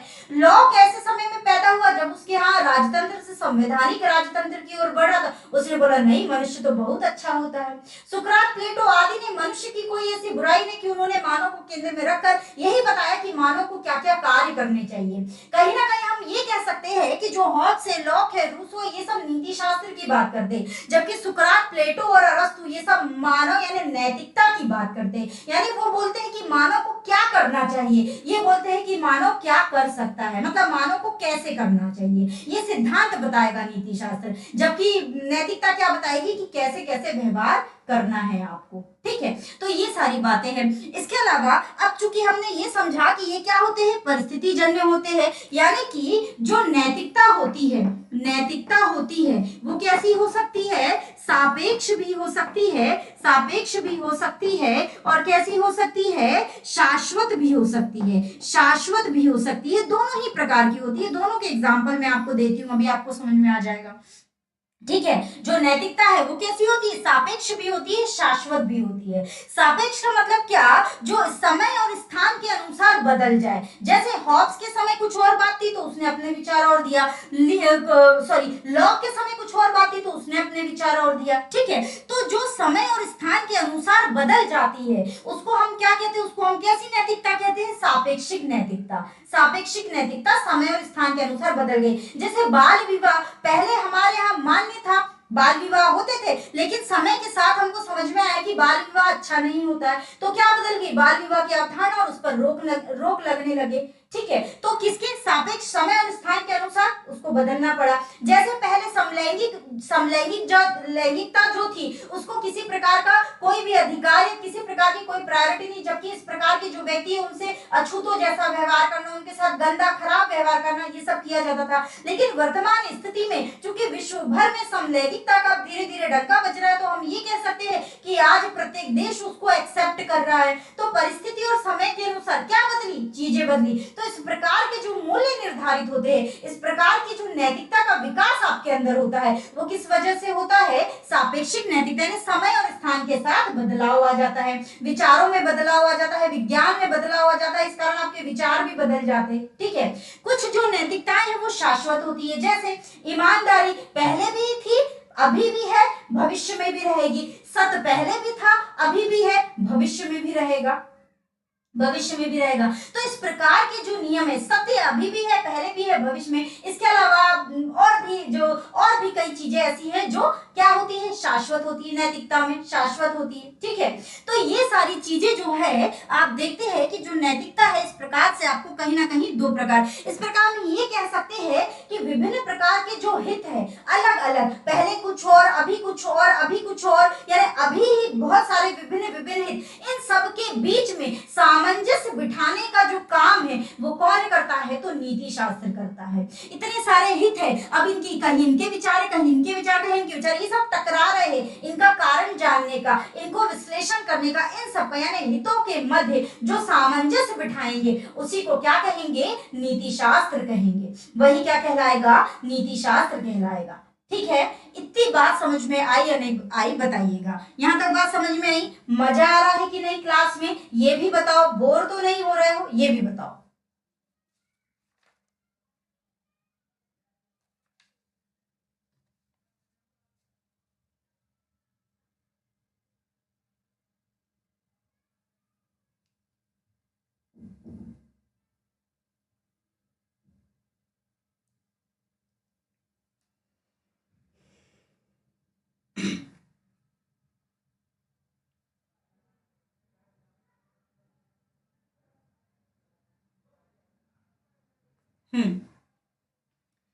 ठीक है, इतनी बात हुई, अब आगे की बात करते हैं।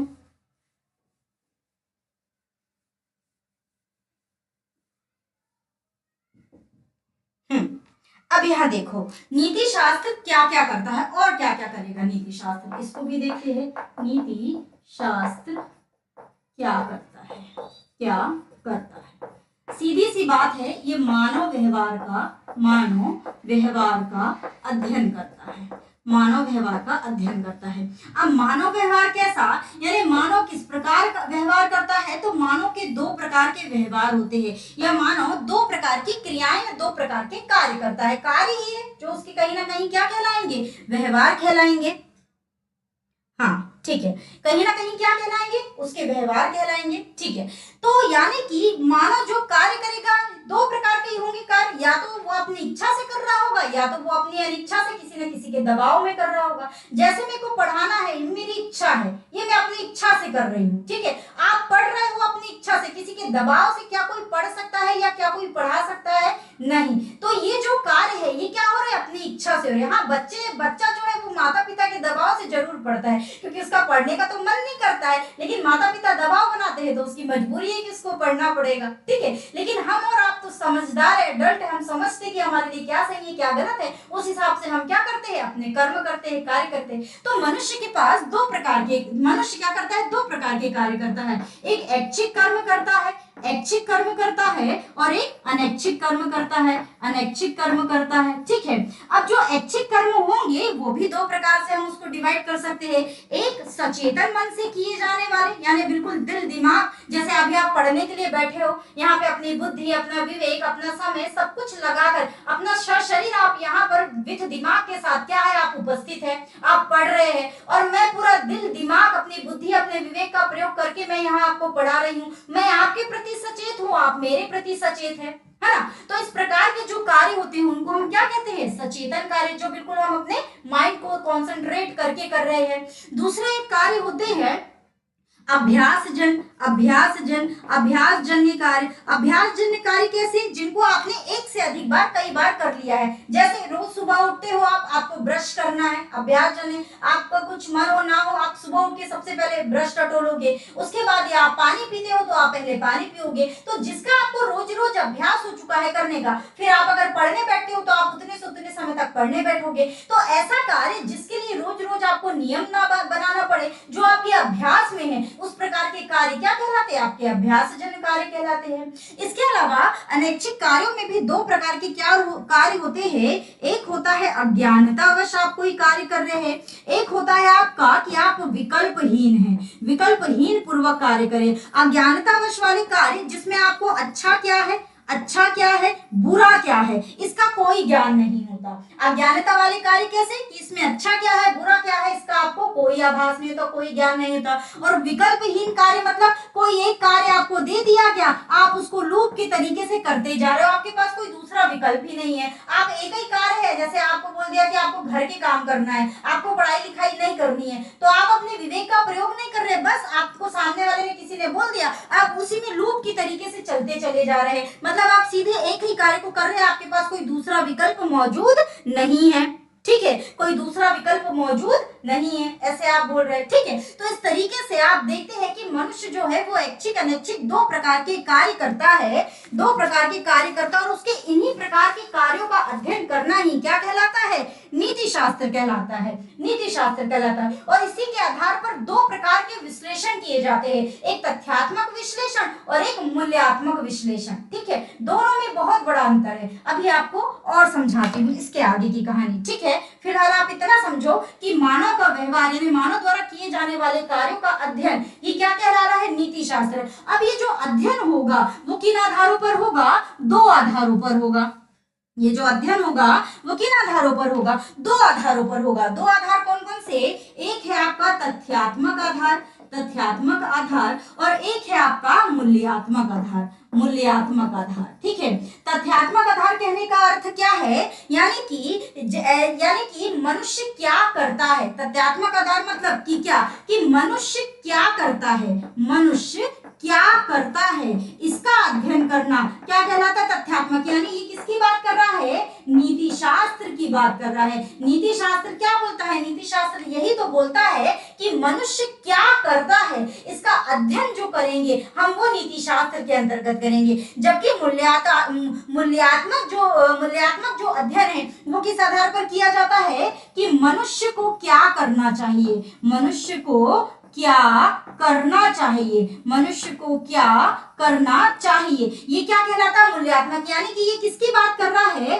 ये नैतिकता की बात कर रहा है, ये नैतिकता की। और मनुष्य को क्या करना चाहिए, ये विचार, इसके जो विचारक है, इसके सुकरात, अरस्तु, प्लेटो, इन सब ने बताया कि मनुष्य को क्या करना चाहिए। उन्होंने बोला कि मनुष्य को विवेकी होना चाहिए, संयमी होना चाहिए, साहसी होना चाहिए, इस प्रकार के कार्य करना चाहिए। मनुष्य को अपने अंदर ज्ञान का विकास करना चाहिए, सद्गुण का विकास करना चाहिए, मनुष्य को अपने इंद्रियों पर नियंत्रण करना चाहिए। ये सब बातें किसने कही है? सुकरात, प्लेटो, अरस्तु आदि ने विभिन्न प्रकार की बातें कही है। ठीक है, यानी कि मनुष्य को क्या करना चाहिए, ये हमको क्या बताती है? नैतिकता, जिसके अंतर्गत मूल्यात्मक अध्ययन होता है। और मनुष्य क्या करता है, ये सब बातें किसने कही? हॉब्स ने कही। यहाँ पर इसके जो विचारक है हॉब्स है ना, लॉक है। भारतीय विचारक में अगर देखेंगे तो चार्वाक है। ठीक है, चार्वाक है। बेंथम भी इसमें आएंगे, कि मनुष्य को क्या करना चाहिए, क्योंकि ये सब नीति शास्त्र की बात कर रहे हैं। ठीक है, बेंथम क्या कहता है? कि लोगों को सुख चाहिए। बेंथम कहता है लोगों को सुख चाहिए, ज्यादा से ज्यादा सुख चाहिए, और उसको जो वो कार्य करता है वो सुख के लिए करता है, और जो नहीं करता है वो भी सुख के लिए करता है।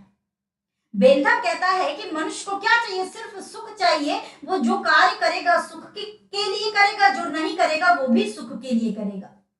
वहीं हॉब्स कहता है कि जो मनुष्य है उसके जो क्रियाकलाप होते हैं वो स्वार्थ और भय से परिपूर्ण होते हैं। यानी मनुष्य जो क्रियाकलाप करता है स्वार्थ और भय के कारण करता है। यानी कि अगर उसको सुख मिल रहा है तो वो अगर उसको जिन कार्यों को करने से उसको सुख मिलता है वो उसके स्वार्थी कार्य कहलाते हैं। जिन कार्यों को करने से उसको दुख मिलता है उसको, यानी कि जिन कार्यों को वो कर रहा है वो स्वार्थ के लिए कर रहा है, जिन कार्यों को नहीं कर रहा है वो भय से नहीं कर रहा है या डर से नहीं कर रहा है। ऐसी बात हॉब्स कहते हैं। ठीक है, तो कहीं ना कहीं ये यही तो बता रहे कि मनुष्य क्या कर रहा है और क्या नहीं कर रहा है। और नीति शास्त्र क्या बोलता है, यही तो बताता है कि मनुष्य क्या करता है या क्या नहीं करता। वही विचार दे रहे हैं बेंथम और हॉब्स। और चारवाक क्या बोलता है कि मनुष्य को क्या करना चाहिए। कहीं ना कहीं चारवाक जो है मनुष्य क्या करता है और मनुष्य को क्या करना चाहिए, दोनों पे बात करता है। यानी नीति शास्त्र और नैतिकता को कहीं ना कहीं चारवाक ने जाकर के क्या कर दिया है, मिक्स कर दिया है। लेकिन उसके बावजूद चारवाक को नीति शास्त्र के अंतर्गत ही संबोधित किया जाता है। चारवाक क्या कहता है कि जब तक जीना है सुख से जियो और घी पीकर जियो। भले ही आपके पास पैसा नहीं है, मांग के ले आओ घी।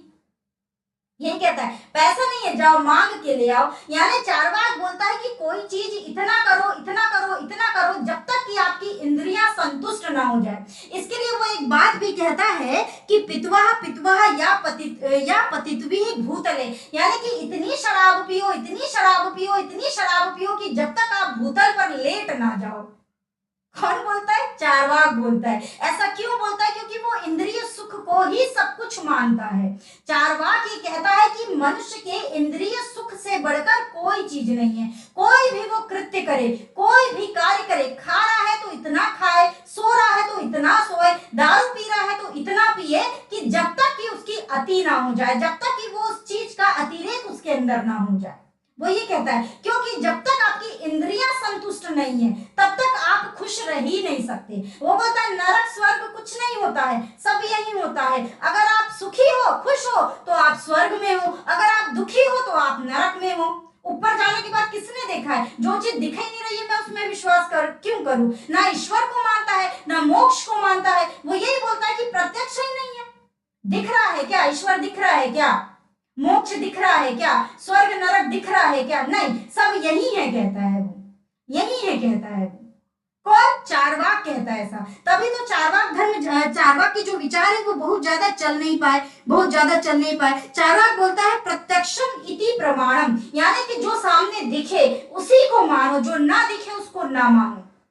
जो दिखे उसी को मानना है, जो ना दिखे उसको नहीं मानना है। तभी सिर्फ अर्थ और काम की बात करता है। जो चारवाक है वो किसकी बात करता है, सिर्फ अर्थ और काम की बात करता है। ठीक है, तो वो मनुष्य के इंद्रियों के सुख को ही मनुष्य का परम तत्व मानता है चारवाक।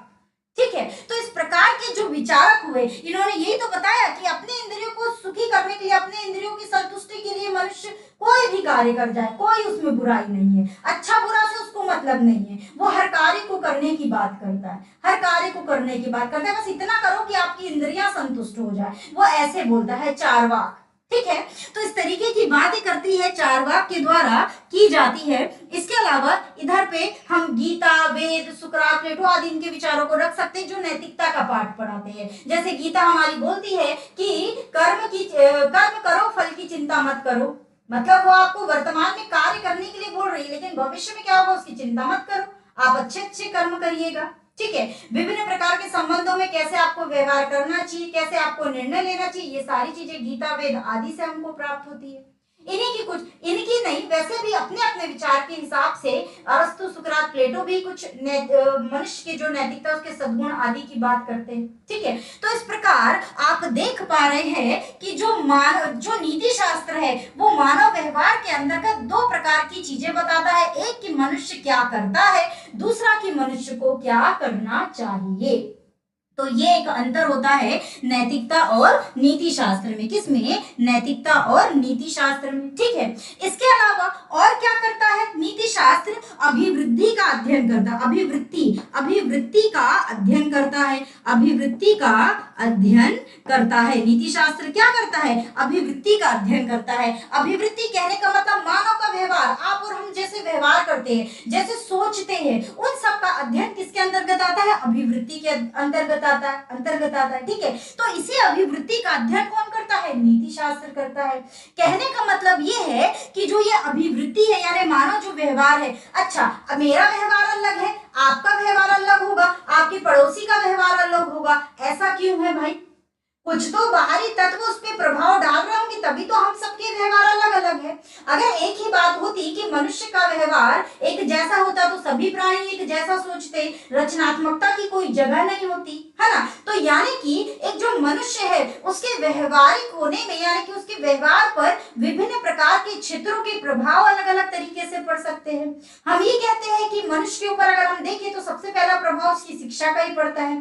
शिक्षा का, जैसे हॉक के समय की जो शिक्षा थी उसको जो उस समय संस्कार मिलते उस हिसाब से उसने मनुष्य का आकलन कर दिया। वहीं लॉक के समय कुछ अन्य स्थितियां थी, उस हिसाब से उसने मनुष्य का आकलन कर दिया। ये प्लेटो के समय अलग स्थितियां थी, उस हिसाब से उसने मनुष्य का आकलन कर दिया। ठीक है, यानी कि हम कैसी शिक्षा प्राप्त कर रहे हैं उसका सीधा सीधा असर किस पर पड़ेगा, हमारे व्यवहार पर पड़ेगा। इसके अलावा हम कैसे समाज में रह रहे हैं, क्योंकि हम देखते हैं कि शुरू से ही हमारा समाज कैसा रहा है, पितृसत्तात्मक। लेकिन वहीं जनजातीय इलाकों में जब आप देखोगे तो वहां मात्र सत्तात्मक सत्ता नजर आती है।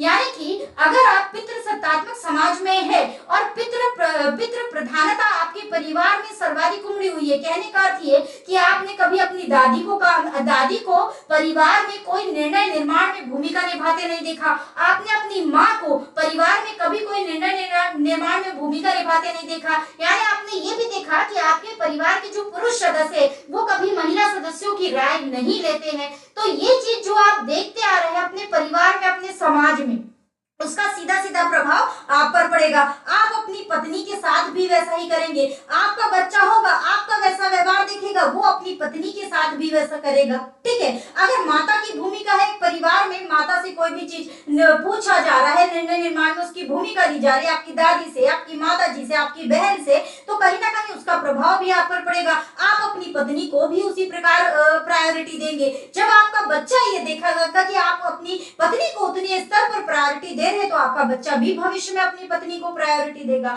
तो इस प्रकार से एक समाज, जिस समाज में आप रह रहे हैं उस समाज में कैसा व्यवहार प्रचलित है उसका भी प्रभाव किस पर पड़ता है, आप पर पड़ता है, यानी आपकी शिक्षा का, आपके समाज का। तीसरा जो मुख्यतः प्रभाव आप पर पड़ता है वो पड़ता है जाति का, धर्म का, वर्ग का। आप ब्राह्मण में हैं, आप वैश्य में, आप क्षत्रिय में हैं, आप शूद्र में, आप किस जाति या किस वर्ग में आप निवास कर रहे हैं उसका भी प्रभाव किस पर पड़ता है, आपके ऊपर। यानी हम ये कह सकते हैं वंशानुगत जिस पीढ़ी में आप है उसका प्रभाव आप पर कहीं ना कहीं परिलक्षित होने लगता है। जैसा व्यवहार आपके समाज में, आपके वर्ग के अंदर किया जा रहा है दूसरों के साथ, एक दूसरे के साथ, समान धर्म वालों के साथ, असमान धर्म वालों के साथ, वैसा ही सेम प्रभाव आपके ऊपर भी कहीं ना कहीं कुछ हद तक नजर आता है। तो ये जो तीन आयाम है ये क्या करते हैं, आपके व्यवहार को प्रभावित करते हैं, यानी कि आपका व्यवहार कैसा होगा इन तीन आयामों पर डिपेंड करता है। वही क्या कहलाती है, आपकी अभिवृद्धि। तो ये जो नीति शास्त्र है ये क्या करता है, अभिवृद्धि का अध्ययन। अच्छा, अब इस अभिवृद्धि से प्रभावित होकर आप जिस प्रकार का व्यवहार करते हैं, यानी कि ये अभिवृद्धि जो आपसे व्यवहार करवाती है, वैसा व्यवहार अगर आप एक से अधिक बार करते हैं, यानी बार बार आप दोहराते हैं, आप किसी के प्रति, किसी वर्ग के प्रति घृणा रखते हैं या किसी वर्ग के प्रति सहानुभूति या प्रेम रखते हैं, और ये चीज आप बार बार करते हैं, किसी के अन्य वर्ग के प्रति आप सहानुभूति बार बार जताते, किसी वर्ग के प्रति आप बार बार घृणा जताते, तो ये क्या बन जाती है, आपकी आदत। यानी कि जब आप अभिवृत्ति की पुनरावृत्ति करते रहते हैं, तो ये जो पुनरावृत्ति है ये क्या बन जाती है, आपकी आदत बन जाती है, आदत। तो जब ये आपकी आदत बन जाती है तो इस आदत का अध्ययन भी कौन करता है, नीति शास्त्र करता है। ठीक है, अब आपकी आदत बन गई, ये कार्य आप बार बार करोगे, और जब ये आदत को आप पुनः बार बार दोहराते हैं तो ये आपका क्या बन जाता है, चरित्र बन जाता है। और मानव चरित्र का अध्ययन करना ही क्या कहलाता है, नीति शास्त्र कहलाता है। यानी कि जब आप अपने व्यवहार में कुछ चीजें आपकी आती है, आप उस व्यवहार को बार बार उसकी पुनरावृत्ति करते हैं तो वो आपकी आदत में शामिल हो जाता है। जैसे आपको सुबह उठना है, आपको ब्रश करना है, सालों से करते आ रहे हैं, आपकी आदत हो गई, सालों से करते आ रहे हैं, आपकी आदत हो गई। ठीक है, अब आप कहीं भी जा रहे हैं, आपको आपकी टूथब्रश के अलावा और आपको आपके पेस्ट के अलावा कोई और पेस्ट अच्छा ही नहीं लग रहा है, तो वो कहीं ना कहीं क्या हो गया, आपका चरित्र हो गया। कहने का मतलब ये है कि जैसा व्यवहार आप बार बार करने लगे,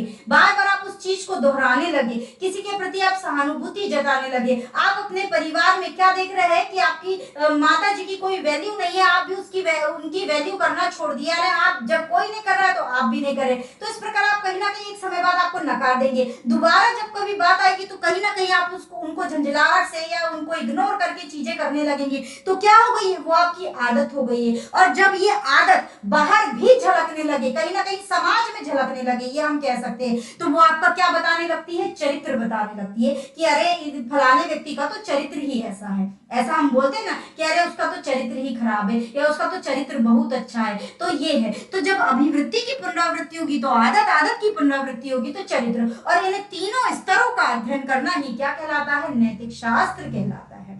इसी को आप, इन्हीं सब चीजों को आप नैतिक शास्त्र के अंतर्गत पढ़ते हैं। ठीक है, तो इस हिसाब से जो नैतिक शास्त्रीय जो दर्शन होता है ना, ये होता है निगमनात्मक। क्या होता है, निगमनात्मक, यानी कि ये आपको कठिन से सरल की ओर ले जाता है। ये बोलता है कि पहले ब्रह्मांड को सीखो, फिर परमाणु अपने आप पता लग जाएगा। और वही एक होता है विज्ञान, वही एक होता है विज्ञान। विज्ञान क्या होता है, आगमनात्मक। कहने का मतलब ये है कि ये सरल से कठिन की ओर ले जाता है विज्ञान। बोलता है पहले अणु को समझो, फिर परमाणु को समझो, फिर धीरे धीरे हम स्टेप में पहुंचेंगे ब्रह्मांड की ओर। ठीक है, तो जो विज्ञान है वो हमेशा हमेशा सरल से कठिन यानी आगमनात्मक होता है, जबकि जो दर्शन होता है वो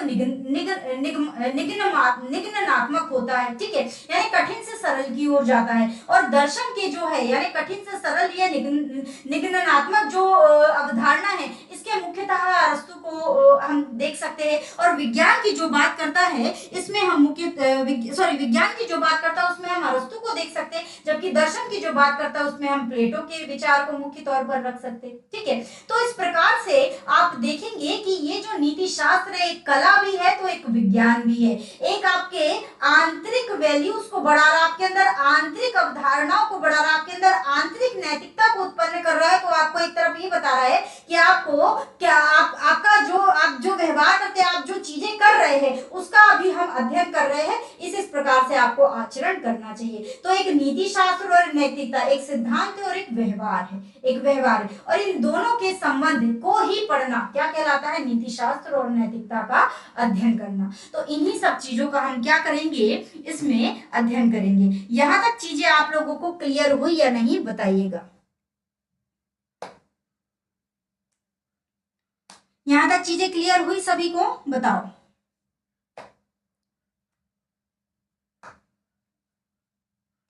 सिंपल सी बात है, हाँ बिल्कुल विचार है, बिल्कुल आप कह सकते हो सिंपल सी बात है। जो नीति शास्त्र है उसका आदर्श क्या है, विचार प्रत्यय, विचार प्रत्यय। नीति शास्त्र में यानी दर्शन शास्त्र में हम कहे विचारों को ही क्या कहा जाता है, प्रत्यय। और ये कहता है कि विचार अमूर्त है, अमूर्त है, इसको कोई छू नहीं सकता, कोई देख नहीं सकता। ये आपके दिमाग से निकले, आपके मुख से निकले, ये तरंगों के रूप में क्या होने लगे, इस ब्रह्मांड में संचरित होने लगे।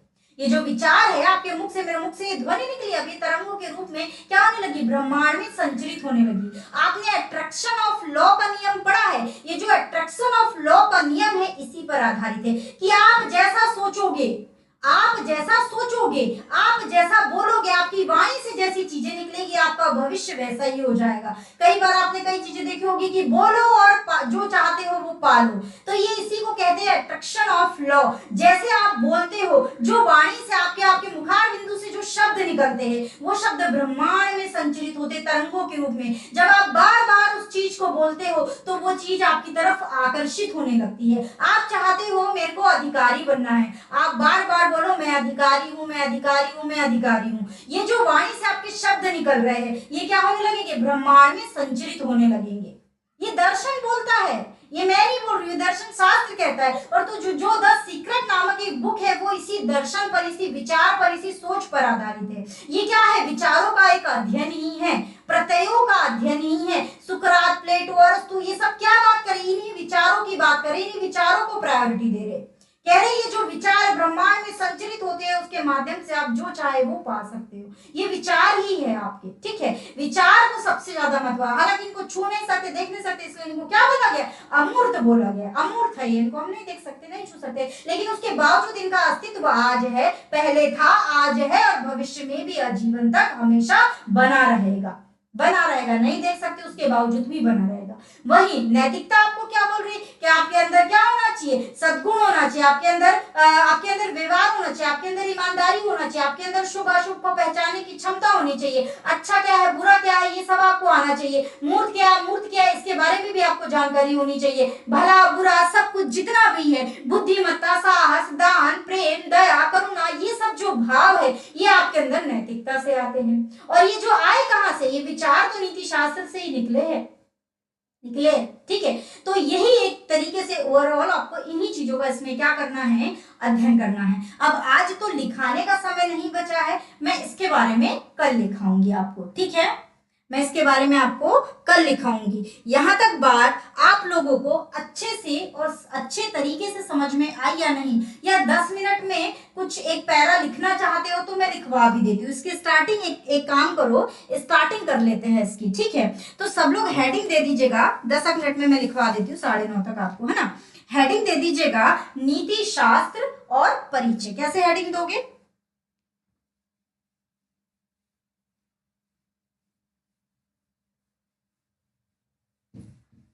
अब जितना समझा है ना हमको, अब उनको शब्दों में पिरोना है। ठीक है,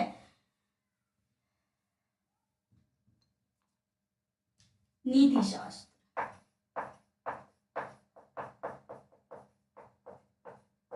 परिचय, परिचय, ये सेंटर हेडिंग दीजिएगा, सेंटर हेडिंग दे दे। फिर लिखना अर्थ एवं परिभाषा, साइड हेडिंग देना, लिखना अर्थ एवं परिभाषा, परिभाषा। ठीक है, साइड हेडिंग देके लिखिएगा अर्थ एवं परिभाषा, अर्थ एवं परिभाषा,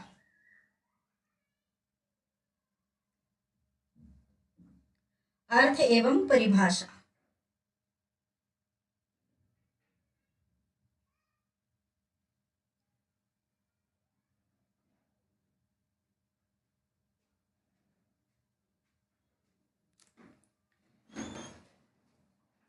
ठीक है, इसमें डैश दे करके लिखिएगा, इसमें डैश देकर, हाँ डैश दे करके लिख दो, या नीचे की लाइन से लिखना चाहते हो तो नीचे की लाइन से लिख लीजिएगा, है ना।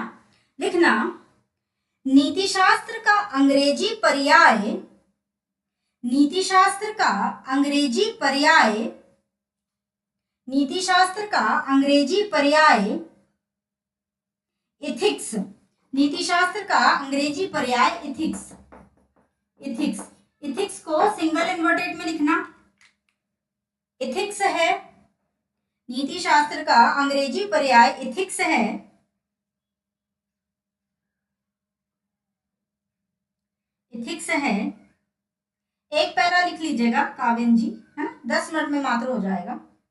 इथिक्स है जो ग्रीक शब्द इथिका से उत्पन्न हुआ है, जो ग्रीक शब्द इथिका से उत्पन्न हुआ है, जो ग्रीक शब्द इथिका से उत्पन्न हुआ है, उत्पन्न हुआ है, जिसका अर्थ है रीति, प्रचलन या आदत, जिसका अर्थ है रीति, प्रचलन या आदत, रीति, प्रचलन या आदत, आदत, पूर्ण विराम लगा दीजिए। फिर लिखना आगे, इसे नीति विज्ञान भी कहा जाता है, इसे नीति विज्ञान भी कहा जाता है, इसे नीति विज्ञान भी कहा जाता है। नीति विज्ञान मतलब science of morality, science of morality भी कहा जाता है। पूर्ण विराम लगाइए। फिर आगे लिखना, अतः नीति शास्त्र का संबंध, अतः नीति शास्त्र का संबंध प्रचलन, प्रचलन, प्रचलन, रीति या आदत से है, अतः नीति शास्त्र का संबंध प्रचलन, रीति या आदत से है, आदत से है, आदत से है। फिर इसी के आगे लिखना, यह मनुष्य के वैसे कर्म हैं, यह मनुष्य के वैसे कर्म हैं, वैसे कर्म हैं जिनका उसे अभ्यास हो गया है, यह मनुष्य के वैसे कर्म हैं जिनका उन्हें अभ्यास हो गया है, जिनका उन्हें अभ्यास हो गया है, हो गया है। अतः ये अतः ये अतः ये मनुष्य के अभ्यास जन्य आचरण है। अतः ये मनुष्य के अभ्यास जन्य आचरण है।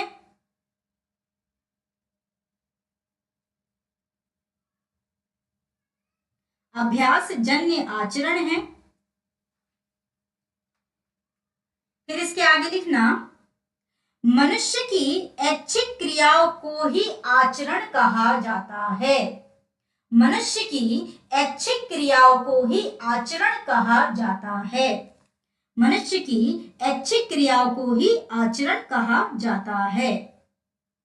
आचरण कहा जाता है। पूर्ण विराम, पूर्ण विराम। ठीक है। इसके बाद पैरा चेंज करके लिखना, पैरा चेंज करो, लिखना नीति शास्त्र वह आदर्श मूलक।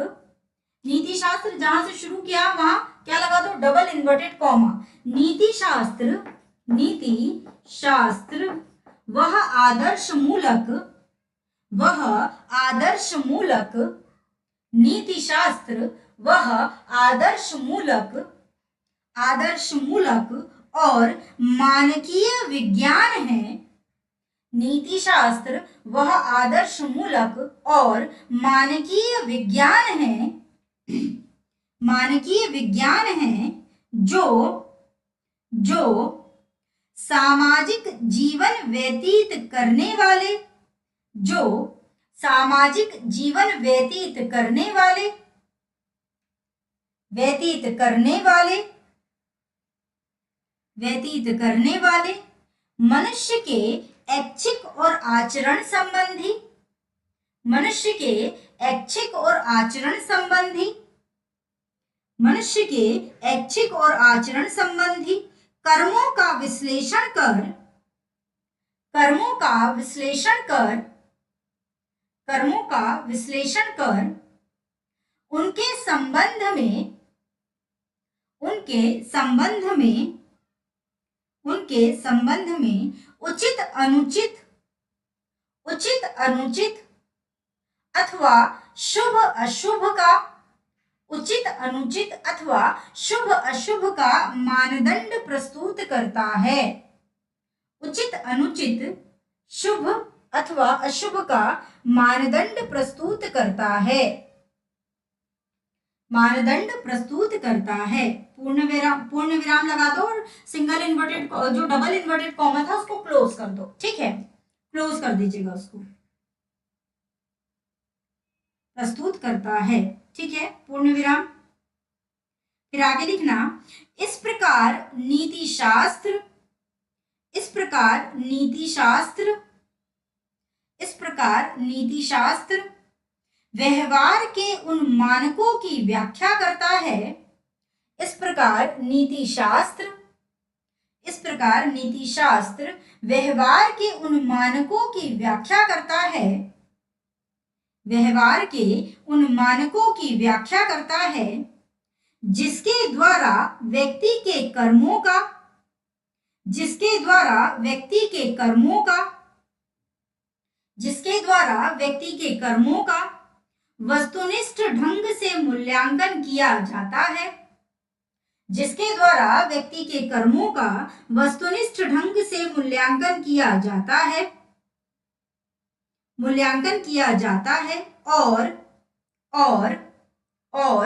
उचित अनुचित होने का निर्णय लिया जाता है, और उचित अनुचित होने का निर्णय लिया जाता है, उचित अनुचित होने का निर्णय लिया जाता है।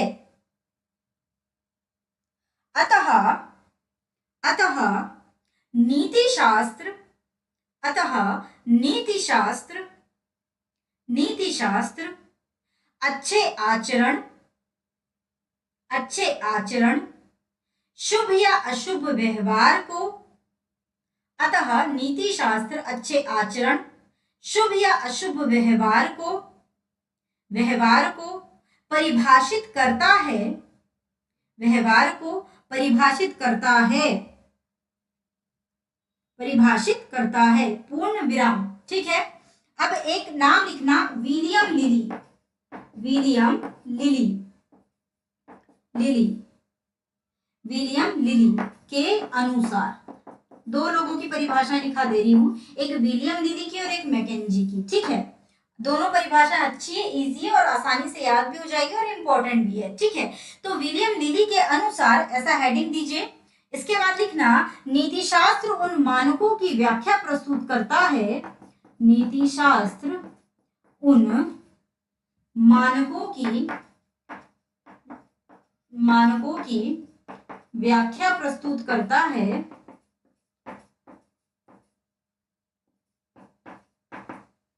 उन मानकों की व्याख्या प्रस्तुत करता है जिनसे हम व्यक्ति के कर्मों के, जिनसे हम व्यक्ति के कर्मों के, व्यक्ति के कर्मों के, जिनसे हम व्यक्ति के कर्मों के उचित अथवा अनुचित का, उचित अथवा अनुचित का, अनुचित का लिख लेना आगे, निर्णय लेते हैं, निर्णय लेते हैं। ठीक है, डबल इन्वर्टेड कॉमा क्लोज कर दो। ठीक, इसके बाद लिखना, मैकेंजी के अनुसार,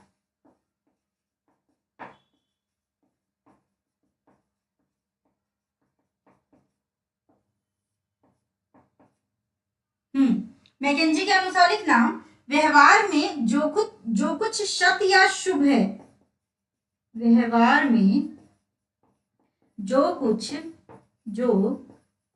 सत या शुभ, मतलब सत मतलब हमेशा रहने वाला, एक तरीके से अच्छा व्यवहार है ना, उसी का अध्ययन नीति शास्त्र है। शुभ है उसी का अध्ययन, उसी का अध्ययन नीति शास्त्र है, नीति शास्त्र है। ठीक है, इसको भी डबल इन्वर्टेड कॉमा में लिख के अब क्लोज कर दो। ठीक है,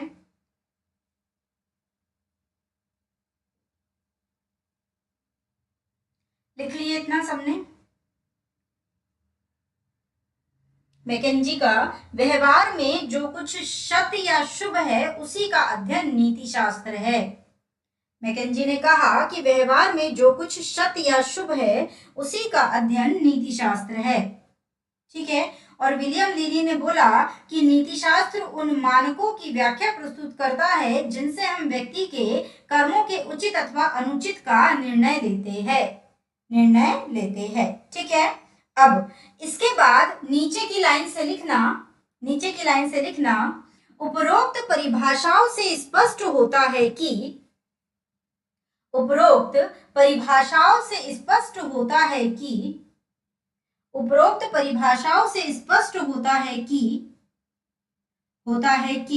नीति शास्त्र का संबंध,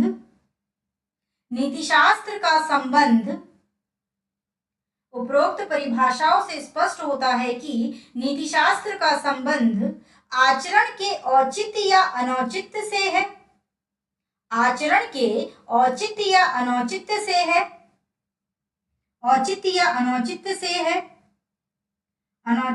है। इन्हें परखने के कुछ नियम व मानदंड होते हैं, इन्हें परखने के कुछ नियम व मानदंड होते हैं, जिसका निर्धारण नीति शास्त्र के अंतर्गत होता है, जिसका निर्धारण नीति शास्त्र के अंतर्गत होता है, नीति शास्त्र के अंतर्गत होता है। अतः नीति शास्त्र का लक्ष्य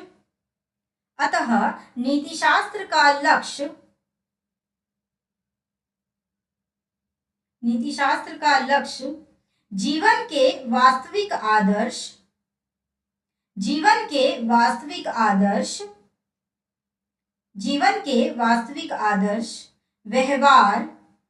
व्यवहार आचरण